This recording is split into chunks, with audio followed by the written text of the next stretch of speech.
अस्सलाम वालेकुम बच्चों। आज का आपका टॉपिक है मेरिट्स ऑफ क्रेडिट मनी। जैसे कि कल आपने बड़ी डिटेल में पढ़ा कि क्रेडिट मनी क्या होता है, कि credit money is the money which is circulated on trust. ठीक है, कि जो ट्रस्ट की बिना पर जो मनी सर्कुलेट करती है वो उसको हम क्रेडिट मनी कहते हैं।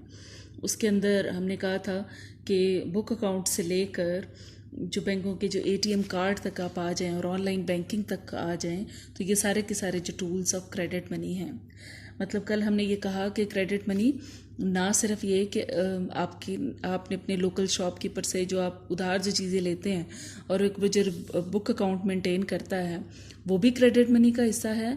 और चूँकि बैंक तो सारे का सारा काम ही जो उनकी सारी डीलिंग्स हैं वो मनी के को उधार लेने और देने पर डिपेंड करती हैं। So all the tools of the banks which are used to transfer money or for transaction any kind of transaction of money, वो सारे के सारे tools of credit money में आ जाते हैं।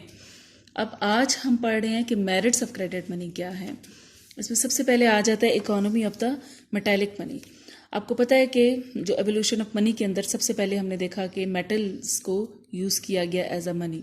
ठीक है, पहले वो सोने की अशरफियों को इस्तेमाल किया जाता था या पीतल की और चांदी की अशरफियों को इस्तेमाल किया जाता था। उसके बाद बेशक नोट जो हैं उनको इस्तेमाल किया जाने लगा, लेकिन करेंसी नोट के पीछे उतनी ही अमाउंट का गोल्ड भी स्टोर किया जाता। शुरू में तो 100% गोल्ड को रखा जाता, और आजकल के दौर में जैसे जो है कि हर कंट्री का अपना डिफरेंट रेट है। जैसे पाकिस्तान के अंदर 30% है कि 30% गोल्ड रखने के ऊपर 100 रुपीज़ के नोट इशू किए जा सकते हैं। ठीक है, सो नोट छापने के लिए भी मेटल्स की ज़रूरत पड़ती है। सही है, तो अगर आप ये जो क्रेडिट मनी है जो बैंक जैसे क्रिएट कर रहे होते हैं मनी, क्रेडिट मनी को बैंक एक अगर 100 रुपये के नोट उनके पास हैं तो उसके 100 रुपये के 500 रुपये बना लेते हैं, 1000 रुपये बना लेते हैं। ठीक है, और वो क्यों, वो जो भी चीज़ जारी करते हैं चाहे वो क्रेडिट कार्ड हो, एटीएम कार्ड हो, बैंक ड्राफ्ट हो, बैंक चेक हो उनका, ठीक है, वो हर जगह पर एक्सेप्टेबल होता है। क्यों एक्सेप्टेबल होता है? इसलिए कि लोग उस पर ट्रस्ट करते हैं, लोगों को बैंक पर एतबार होता है। और अगरचे उस मनी का, उस अमाउंट का असल में कोई वजूद ना हो, लेकिन बैंकों पर एतबार की बिना पर वो उनके चेक्स, उनके ड्राफ्ट, उनके जो भी उनके टूल्स होते हैं वो हर जगह पर एक्सेप्टेबल होते हैं। सो असल में उतने नोट छापे नहीं जाते जितने बैंक ट्रांजेक्शन्स कर रहे होते हैं। सो मेटल की इसमें बचत हो जाती है, मेटल की ज़रूरत ही नहीं पड़ती, और बग़ैर मेटल्स के और बग़ैर किसी वो प्रिंट करने के अखराजात के बग़ैर ही बेतहाशा जो है वो मनी सप्लाई सर्कुलेशन में रहती है। उसके बाद बच्चों अगला जो इसका फ़ायदा है कि ट्रेड एंड बिजनेस डेवलपमेंट, के तजारत की तरक्की। आप देखें जो बैंकों का ये जो सारा सिस्टम है, क्योंकि जब भी आप क्रेडिट मनी की बात करेंगे तो बैंक, इट मीन्स के बैंक, ठीक है, बैंक जो भी डीलिंग्स कर रहे हैं वो सारे के सारे क्रेडिट मनी की डीलिंग ही कर रहे होते हैं। सो आप देखते हैं कि कितनी ज़्यादा तजारत और जो बिज़नेस है, ट्रेड एंड बिज़नेस, सारे का सारा बैंक पर डिपेंड करता है। ठीक है, और जो अगर आप एक ही शहर के अंदर रहते हुए भी अगर आपने दूसरे किसी बिजनेसमैन को पेमेंट करनी है, ठीक है, और अगर आपकी बहुत बड़ी पेमेंट है 10 लाख 50 लाख, तो बजाय इसके कि आप अपने नोट उठाएं और उसको लेकर जाएं उस शख्स के पास, तो आप ऑनलाइन बैंकिंग के थ्रू, चेक के थ्रू, ड्राफ्ट के थ्रू किसी भी तरीके से आराम से पेमेंट्स कर सकते हैं। ठीक है, और साथ ही साथ आप ये भी देखते हैं कि जो ना सिर्फ पेमेंट्स बल्कि आप अपने अकाउंट भी बैंकों में मेंटेन कर देते हैं। ठीक है, सारे के सारे, जैसे आप जो बच्चे हैं जब कॉलेज के अंदर फ़ीस जमा करवाते हैं तो आप कॉलेज में जाकर फ़ीस जमा करवाते हैं। जैसे अगर आपने बोर्ड की फ़ीस जमा करवानी है, सॉरी कॉलेज में नहीं, बैंक में, कि बैंक में जाकर आप पैसे जमा करवा देते हैं। ठीक है, सो चीज़ें सिस्टमेटिक हो जाती हैं, आसान हो जाती हैं। ताजरों के लिए भी इसमें आसानी होती है कि वो अपने अकाउंट्स उधर खोल लेते हैं, पैसे ट्रांसफ़र कर लेते हैं। और उसके बाद अगली बात है कि extension of business. Extension of business देखें, जैसे अगर आप कोई आपका बिज़नेस है, आपने किसी से कोई सामान परचेज़ किया है और उसकी पेमेंट करने के लिए आपके पास फिल वक्त पैसे नहीं हैं, तो आप बिल ऑफ एक्सचेंज का, हुंडी का सहारा लेते हैं और आप कहते हैं कि ठीक है, जब मेरा सामान बिकेगा तो मैं आपको पेमेंट करूँगा। ठीक है। और वो जो सेलर है वो भी सिक्योर रहता है, क्योंकि आप उसको एक बिल ऑफ एक्सचेंज साइन करके देते हैं जो 3 मंथ्स का है, और 3 मंथ के बाद वो मेच्योर हो जाएगा। अब वो जो दूसरा ताजिर है वो बेशक उसी शहर के अंदर है या किसी दूसरे शहर के अंदर है या इवन किसी दूसरे कंट्री के अंदर है, ठीक है, तो आपको कोई मसला नहीं होता। और अगर उसने मतलब आपने उससे सामान लिया है बेचने के लिए, तो आपको इमीडिएटली पेमेंट करने की ज़रूरत नहीं है। आप उसको तभी पे करेंगे जब कि वो सारा सामान बिक जाएगा, और उसकी सिक्योरिटी के लिए आपने उसको एक हुंडी लिख कर दे दी है, और जब टाइम पीरियड गुजरेगा, जब आपका सामान बिकेगा, आप आराम से उसको पेमेंट कर सकते हैं। ये ऑप्शन पहले मौजूद नहीं थी, ठीक है। अब क्योंकि क्रेडिट मनी के आने से इसमें आसानी पैदा हो गई है।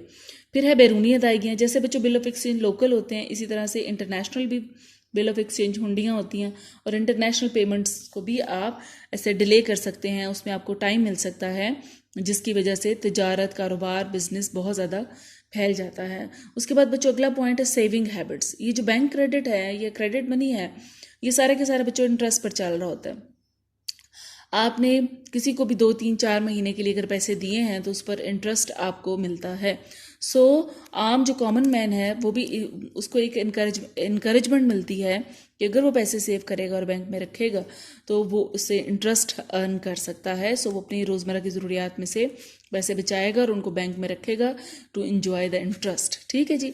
उसके बाद है utilization of the business abilities, कारोबारी सलाहियतों का इस्तेमाल।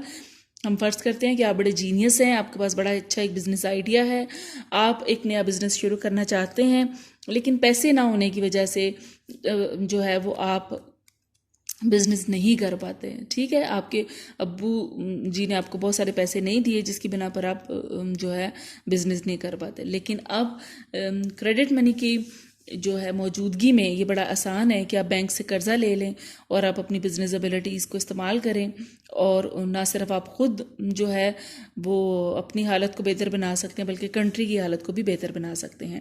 उसके बाद बच्चों अगला पॉइंट है प्राइस स्टेबिलिटी। प्राइस स्टेबिलिटी बच्चों जो होती है ना, it is always affected by the money supply, ठीक है।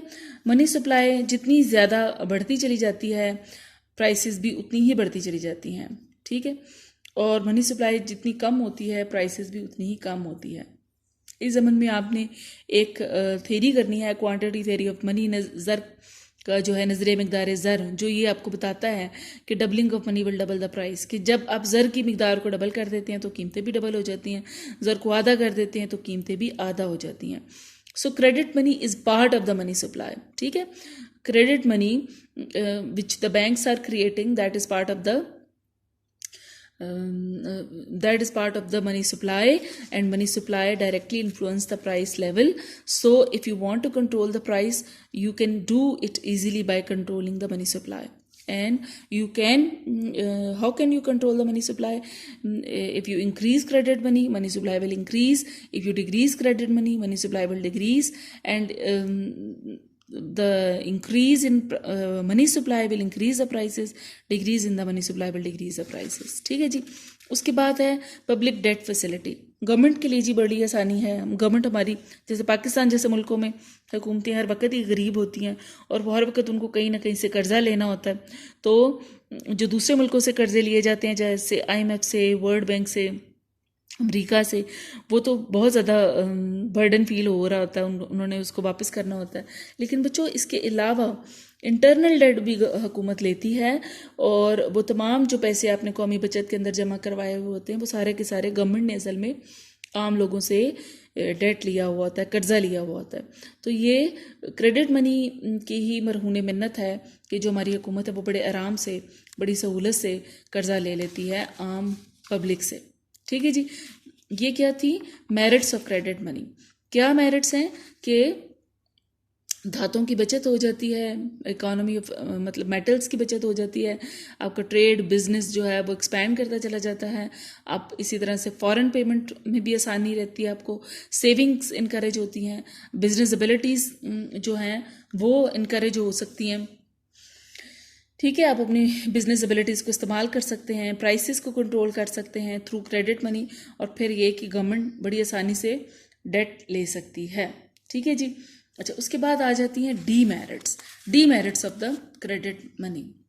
बच्चों ये डीमेरिट्स ऑफ क्रेडिट मनी आप देखें,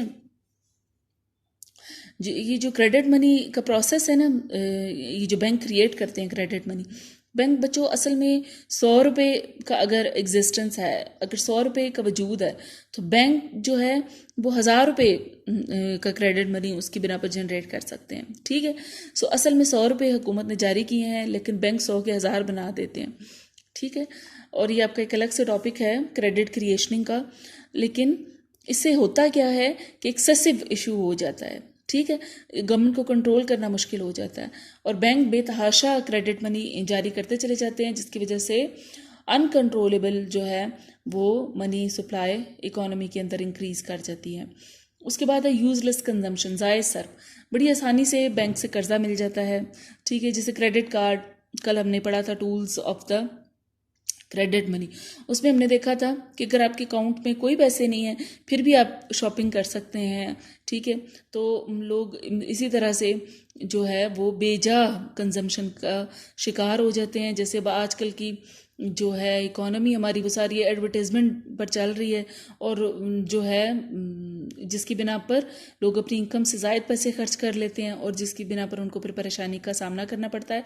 और ये जो है ना यूज़लेस कंजम्पशन, ये ना सिर्फ बच्चों इंडिविजुअल लेवल के ऊपर जो है वो मतलब बैडली इफेक्ट करती है, बल्कि नेशनल लेवल के ऊपर भी जो है ये इकोनॉमी इससे सफ़र करती है।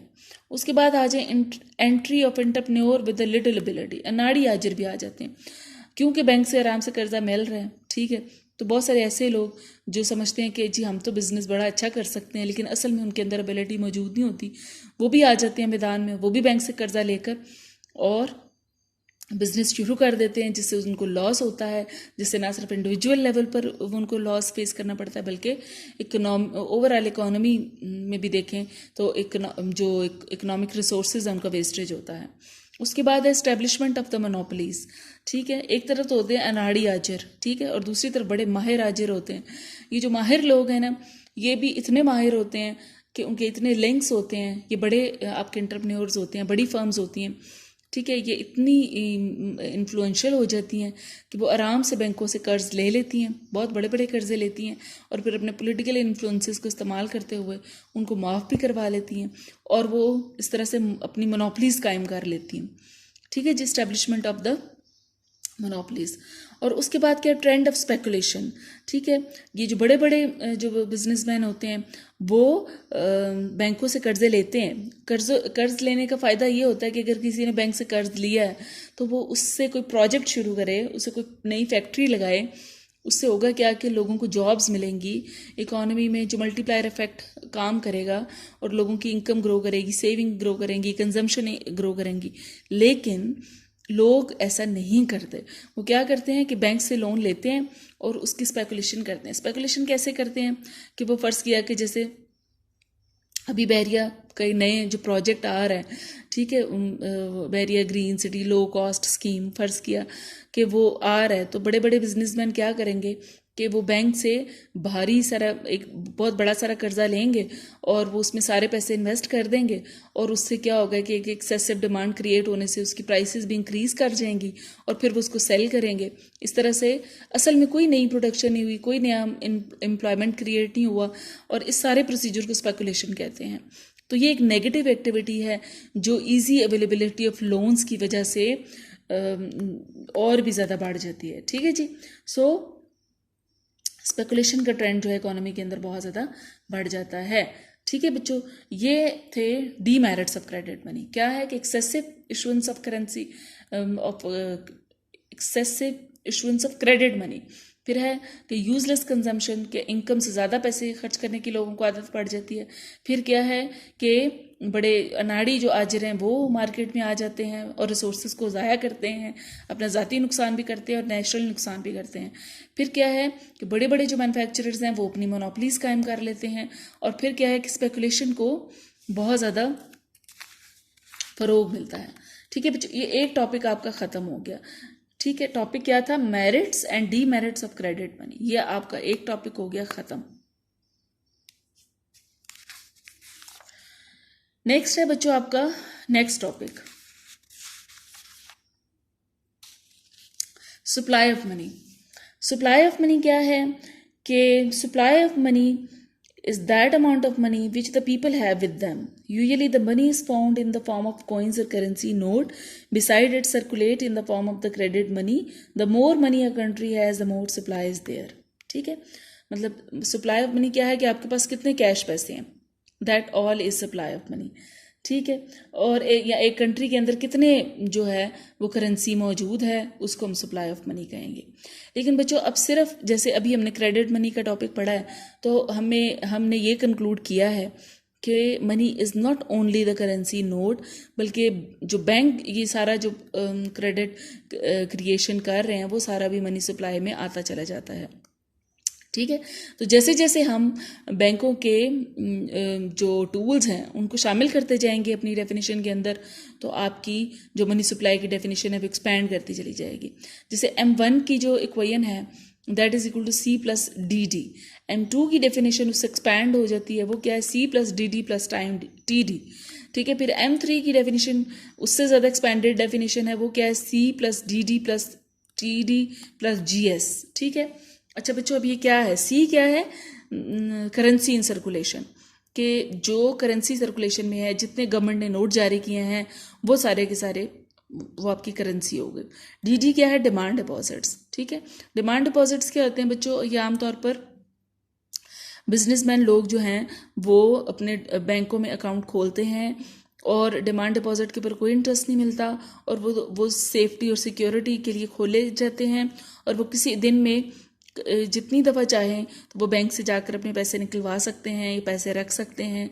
ठीक है, किसी भी वक्त वो अपने सारे पैसे भी ले सकते हैं। So that's why they are called demand deposit, कि उनको किसी भी वक्त डिमांड किया जा सकता है। उसके बाद टाइम डिपॉजिट्स होते हैं।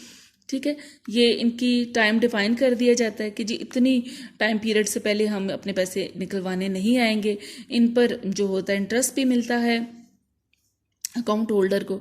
ठीक है, उसके बाद आ जाती हैं गवर्नमेंट सिक्योरिटीज़। गवर्नमेंट सिक्योरिटीज़ क्या होती हैं, जितने भी बॉन्ड्स सर्टिफिकेट्स होते हैं, और आमतौर पर कोई 5 साल के लिए आपने सिक्योरिटी परचेज़ की हुई होती है, कोई 10 साल के लिए सिक्योरिटी परचेज़ की हुई होती है।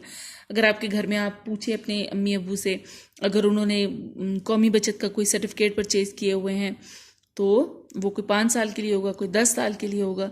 तो ये सारे के सारे जो गवर्नमेंट सिक्योरिटीज़ हैं they also become the part of the money supply।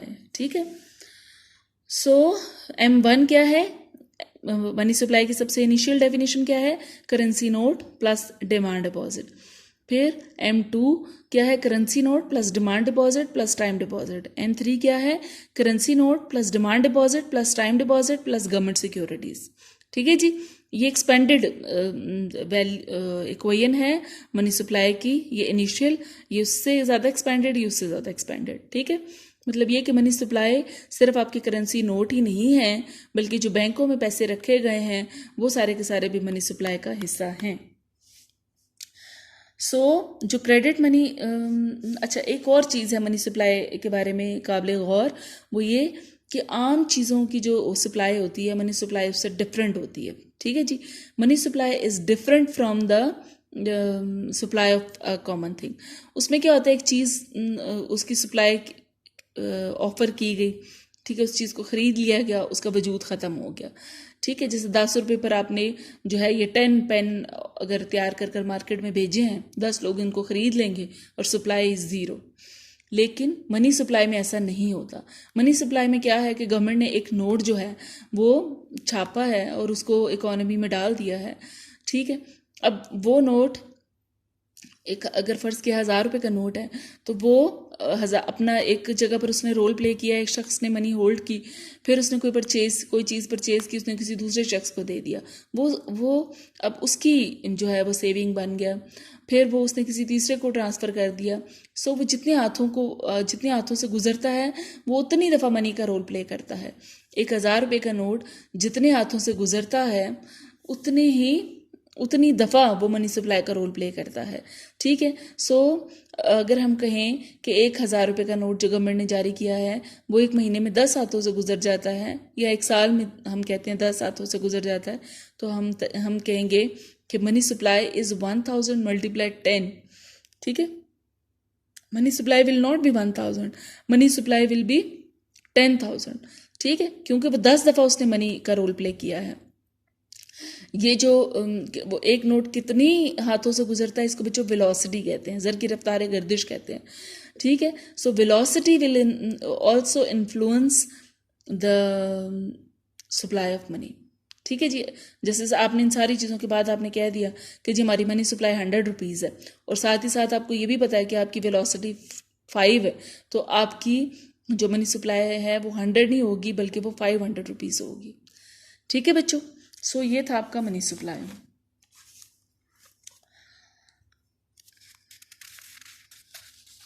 अब आगे आपका टॉपिक है सोर्सेज ऑफ मनी सप्लाई।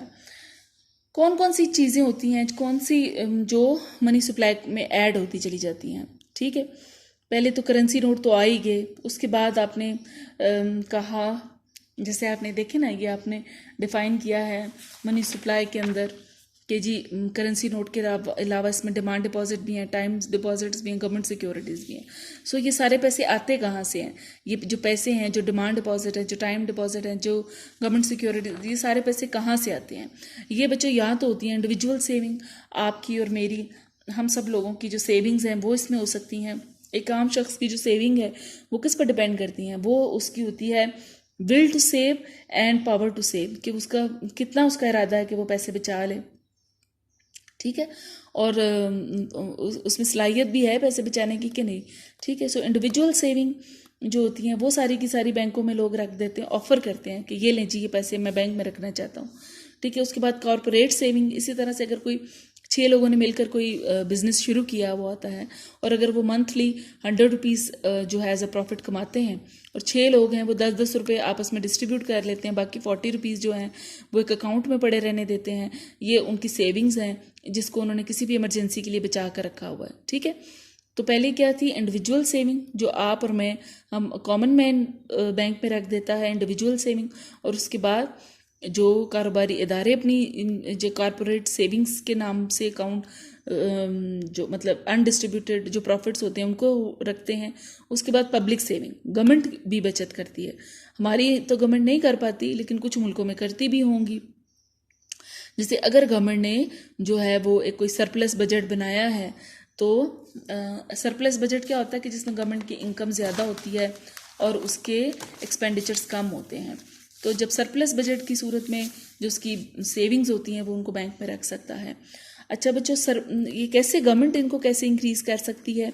हमारी गवर्नमेंट वैसे उसके पास पब्लिक सेविंग मुश्किल से ही होती हैं, बल्कि नहीं होती, हमारा तो बजट ही हमेशा डेफिसिट होता है। लेकिन कौन सी ऐसी हुकूमतें होती हैं जिनके पास पब्लिक सेविंग्स भी होती हैं, जिनके पास टैक्स बहुत ज़्यादा होते हैं, या फिर वो किसी से उनको लोन बड़े आसानी से मिल जाते हैं, या हमारी जैसी हुकूमत जिसके रिसोर्सेज हमेशा लिमिटेड होते हैं, तो वो क्या करते हैं कि कभी कभी वो डेफिसिट फाइनेंसिंग का सहारा भी ले लेते हैं, नए नोट छाप लेते हैं बगैर किसी गारंटी के, ठीक है, या दूसरे मुल्कों से कर्जा ले लेते हैं, ठीक है, या टैक्स रेट्स को बढ़ा देते हैं, ठीक है। ये वो 3 काम होते हैं जो हमारे जैसी हुकूमतें करती हैं अपनी सेविंग्स शो करने के लिए, क्योंकि उनके पास एक रियलिस्टिक तरीके से सेविंग्स तो होती नहीं है, तो वो अपनी पब्लिक सेविंग्स शो करने के लिए 3 चीज़ों का सहारा लेती हैं। पहली क्या करती हैं कि टैक्सेस को बढ़ा देती हैं, दूसरा काम क्या करती हैं कि वो दूसरे मुल्कों से लोन ले लेती हैं, और तीसरा काम क्या करती हैं कि वो डेफिसिट फाइनेंसिंग करती हैं, बगैर किसी गारंटी के नोट छाप लेती हैं, ठीक है जी। उसके बाद क्या होता है कि बैंक क्रेडिट,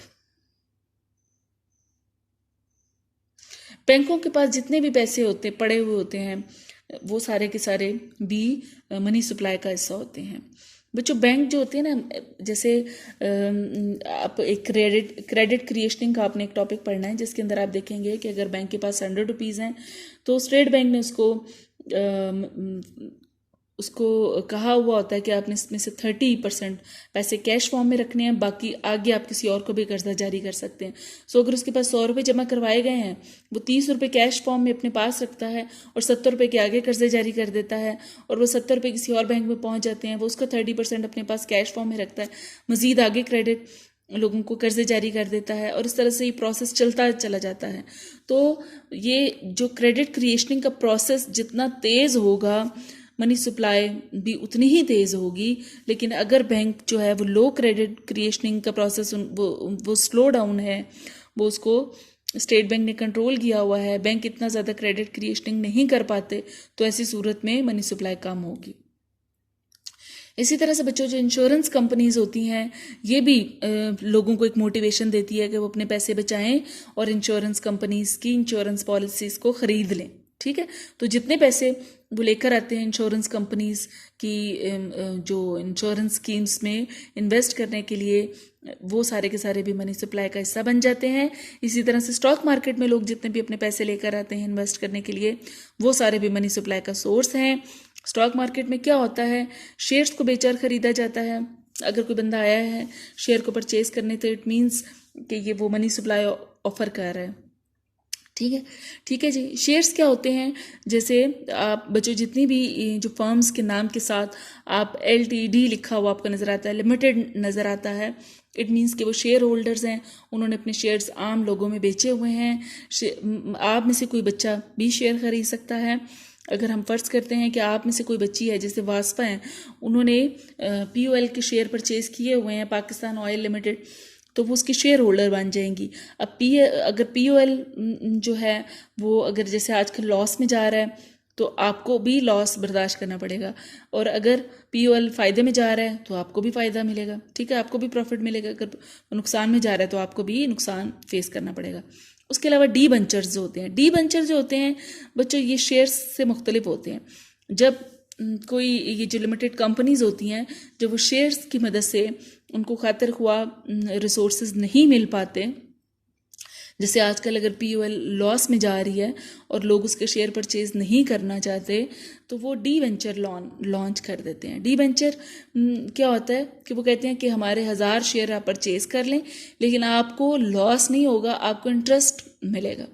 ठीक है, शेयर्स में क्या होता है कि आप दोनों चीज़ें आपकी हैं, लॉस भी आपका और प्रॉफिट भी आपका। अगर कंपनी जो है 20% प्रॉफिट कमा रही है तो आपको भी 20% मिलेंगे अपने कैपिटल के लिहाज से, और अगर जो है वो कंपनी को लॉस हो रहा है तो आपको भी लॉस फेस करने पड़ेगा। लेकिन डिबेंचर में भी आपने जो है वो उस कंपनी के शेयर्स को परचेज किया है, लेकिन एक रेट जो है, एक इंटरेस्ट रेट फिक्स कर दिया गया है कि जी आपको 10% इंटरेस्ट मिलेगा, हमें चाहे फ़ायदा हो चाहे नुकसान हो। ठीक है, so this is the difference between the share and debentures. उसके बाद है बॉन्ड्स एंड गवर्नमेंट सिक्योरिटीज़, जो कि सरकारी जिसमें सर्टिफिकेट आ जाते हैं, जैसे कौमी बचत के सर्टिफिकेट, बॉन्ड्स, और ये सारी चीज़ें स्टॉक मार्केट के अंदर बेची और ख़रीदी जाती हैं। ठीक है, जब लोग ज़्यादा से ज़्यादा बाइंग करने आ रहे होते हैं स्टॉक मार्केट में, it means they are offering the supply of money. ठीक है, और जब लोग ज़्यादा से ज़्यादा मतलब सेल कर रहे हैं तो फिर सप्लाई ऑफ मनी कम हो जाती है। ठीक है बच्चों, ये थे सारे सोर्सेज ऑफ मनी सप्लाई। सो आज का टॉपिक हो गया ख़त्म। फिर एक दफ़ा समराइज कर दूं, आज क्या पढ़ाया मैंने आपको सबसे पहले पढ़ाए हैं, सारा मैं ज़रा समराइज फिर कर देती हूँ। मैंने आज आपको पहले क्रेडिट मनी के मेरिट्स पढ़ाए हैं, मेरिट्स ऑफ क्रेडिट मनी के फ़ायदे क्या हैं क्रेडिट मनी के। मैंने उसमें कहा कि धात की, उस मेटल की बचत हो जाती है, बिजनेस आपका एक्सपैंड करता है, और बिजनेस चाहे आपका लोकल बिजनेस हो या इंटरनेशनल पेमेंट्स हो, उसमें आसानी हो जाती है।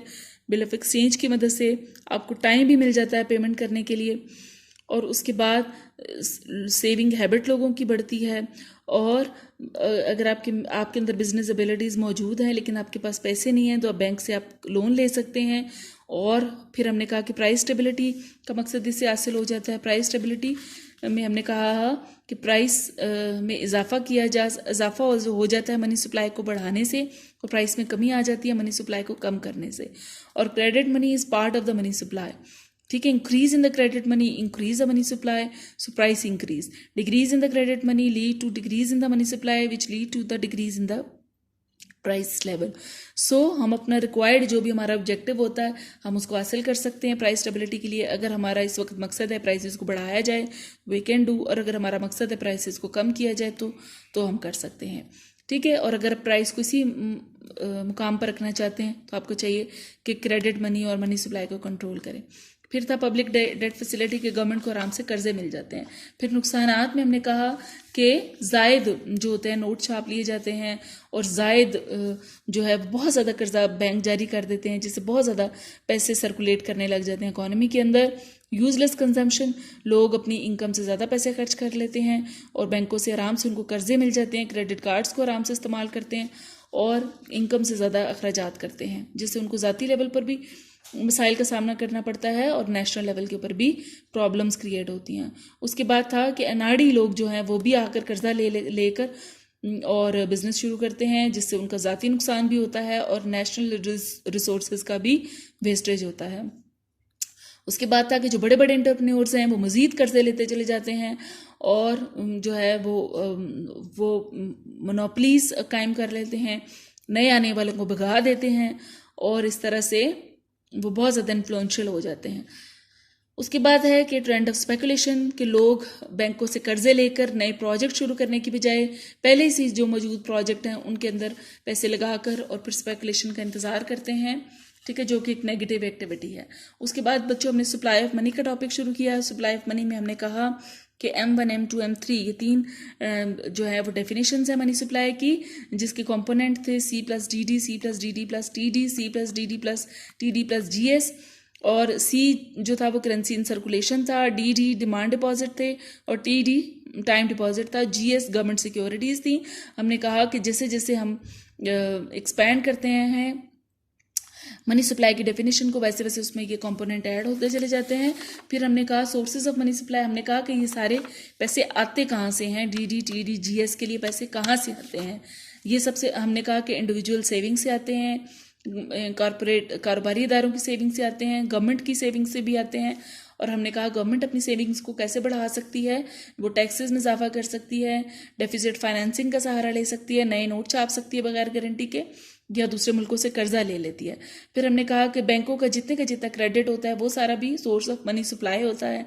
इंश्योरेंस कंपनीज के जितने रिसोर्सेज होते हैं वो सारे भी मनी सप्लाई का हिस्सा होते हैं। स्टॉक मार्केट के अंदर भी जो लोग आते हैं बाइंग करने के लिए, वो जो पैसे लेकर आते हैं वो सारे भी मनी सप्लाई का हिस्सा बन जाते हैं। और लोग क्यों आते हैं स्टॉक मार्केट में, वो या तो शेयर परचेज करने के लिए आते हैं, डिबेंचर्स लेने के लिए आते हैं, या फिर बॉन्ड्स लेने के लिए आते हैं। फिर हमने कहा कि शेयर और डिबेंचर में क्या फ़र्क होता है। If you are the share holder तो इट मीन्स के you will suffer the profit and loss both, ठीक है। लेकिन डिबेंचर्स के अंदर आप शेयर ही परचेज करते हैं, लेकिन आपको सिर्फ एक मखसूस इंटरेस्ट रेट मिलता है और आपको वो प्रॉफिट लॉस नहीं मिलता, बल्कि एक मखसूस जो है वो रेट ऑफ इंटरेस्ट मिलता है, ठीक है बच्चों। ये आज का आपका टॉपिक हो गया ख़त्म। और ये जो आपकी बुक में अगर हम देखें तो ये मैंने आपको पेज 47 तक पढ़ा दिया है। लास्ट आपका टॉपिक बच गया डिमांड फॉर मनी।